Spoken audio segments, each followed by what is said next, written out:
कराची में सहाफ़ी अजहर मतीन को कत्ल करके फरार होने वाले डाकुओं के पीछा छोड़ गया और मोटरसाइकिल का सुराख लगा लिया गया। और तफसीलात के मुताबिक पुलिस ने बयान जारी करते हुए कहा है कि मोटरसाइकिल बलूचिस्तान के इलाके खुदार से खरीदी गई थी और मोटरसाइकिल 2020 में खरीदी गई थी।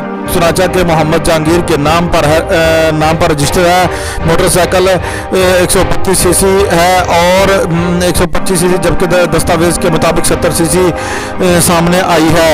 और इसके चचस नंबर जो है दायरा अमल में बदलाया गया था और जिस शख्स से मोटरसाइकिल ली गई थी उसकी तलाश भी जारी है। सहाफ़ी का मजीद कहना था। लाइव न्यूज़ की वीडियो देखने के लिए चैनल को लाइक करें, सब्सक्राइब करें और बेल आइकन को ऑल कर लीजिएगा ताकि आने वाली वीडियो का नोटिफिकेशन आपको